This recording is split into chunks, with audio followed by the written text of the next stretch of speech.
Bonjour à toutes et à tous, j'espère que vous allez bien. Aujourd'hui, nous nous retrouvons pour regarder comment relier son adresse Hostinger avec Gmail. Pour ça, il faudra tout d'abord se connecter à Hostinger et vous arriverez sur cette interface. Une fois fait, on va aller dans la partie email. Puis dans la partie email, on va sélectionner le nom de domaine sur lequel on veut créer une adresse email. Ici, on peut voir que sur ce nom de domaine, je peux créer jusqu'à 100 comptes et que son statut est bien actif. Donc on va aller dessus. Ici, on retrouve déjà le compte mail que j'ai configuré qui est contact. Donc on va créer un nouveau compte mail et ensuite on va le relier avec Gmail. Donc pour ça, on va faire créer un compte et ici, je peux l'appeler par exemple support. Ou appelez-le comme vous voulez. Ici, il va falloir lui passer un mot de passe. Donc là, il a récupéré mon mot de passe par défaut sur Hostinger. Et donc, je vais juste faire créer. Et donc là, mon adresse mail est bien créée. Je pourrais l'utiliser via le webmail. Mais nous, on va aller plus loin en la reliant avec Gmail et après en ajoutant une signature mail histoire d'avoir un rendu un peu plus professionnel. Donc pour ça, on se rend sur Gmail. Sur Gmail, en haut à droite, vous avez l'engrenage avec les paramètres. Donc on va cliquer dessus, puis aller sur voir tous les paramètres. Puis nous allons aller dans l'onglet compte et importation. Donc là, je vais retrouver plusieurs onglets qui sont intéressants. Donc j'ai envoyé des mails en tant que, et j'ai aussi la partie consulter d'autres comptes de messagerie mail. Donc ça va être pour recevoir, alors que la partie d'avant va être pour envoyer. On va directement commencer par la partie recevoir, étant donné que Gmail va nous demander un code de confirmation. Donc ici, on va faire ajouter un compte de messagerie. Donc là, j'ai ma fenêtre qui s'ouvre. Donc ici, je vais mettre la messagerie que je viens de créer, donc support.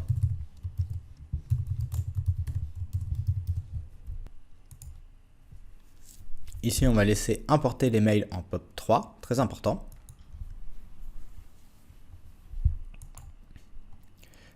Là, nous allons du coup remettre notre adresse email.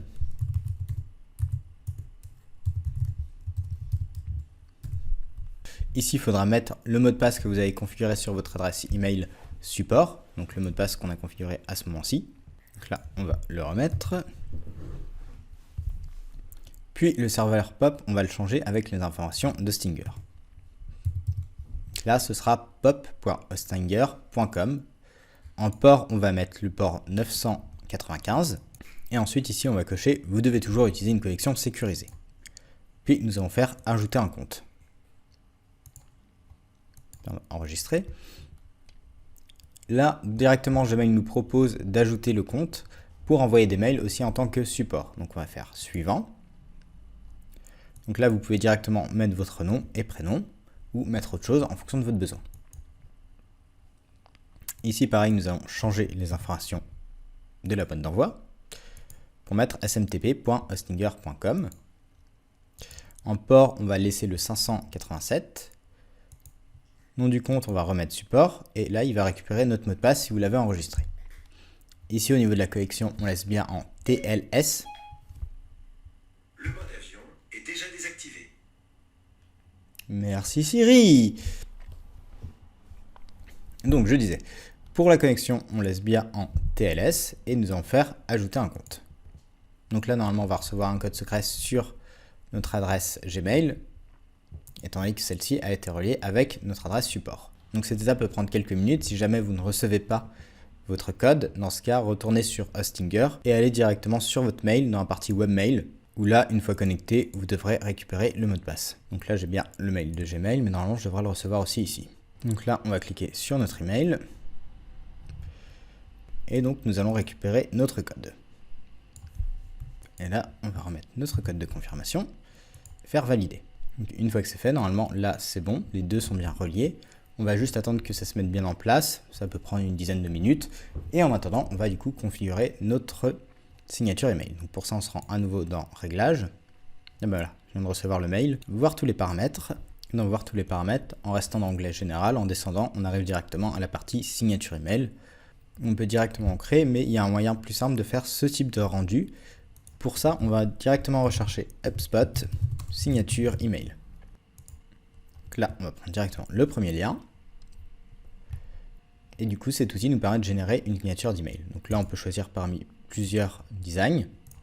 Puis après, on peut changer du coup nos informations via le deuxième onglet. Et pareil, rentrer notre profil LinkedIn, Facebook, Twitter, Instagram, rajouter des champs en plus. Enfin, nous pouvons directement changer toutes les couleurs.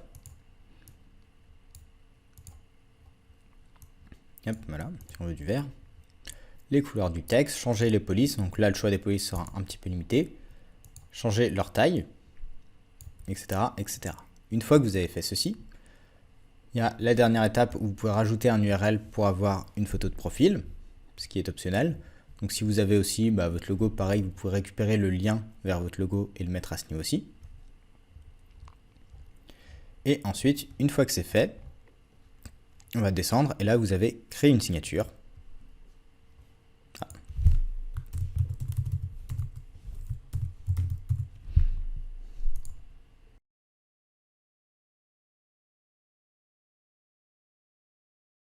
Voilà, là tu es content. Là tu es content. Ensuite, nous allons copier notre signature. Donc là, nous retournons sur Gmail. Sur Gmail, vous avez la valeur par défaut. Et donc, nous, on va en créer une nouvelle. Donc, on va appeler en rapport avec notre site. Puis ici, on va la configurer. Donc là, on a juste à faire coller. Donc là, on a bien notre signature mail qui est créée. Et voilà. Donc là, on pourra directement la signer avec notre nouvelle adresse. Et ensuite, une fois que c'est fait, on descend tout en bas et nous pouvons enregistrer les modifications. Donc maintenant, si je teste, on va faire nouveau message. Donc là, je peux changer le 2. Utiliser le support. Donc envoyer mon mail en tant que support. Et l'envoyer à qui je veux du coup maintenant. Donc on va faire un test. On va l'envoyer à l'adresse contact. Voilà. Hop, on peut reprendre notre signature par exemple. Et envoyer. Donc là, on peut voir qu'on a bien reçu notre email qui a été envoyé depuis support et qui est arrivé à un autre mail qui est contact. Donc voilà, j'espère que cette vidéo vous sera utile. Si vous avez des questions, n'hésitez pas à les mettre en commentaire et à bientôt!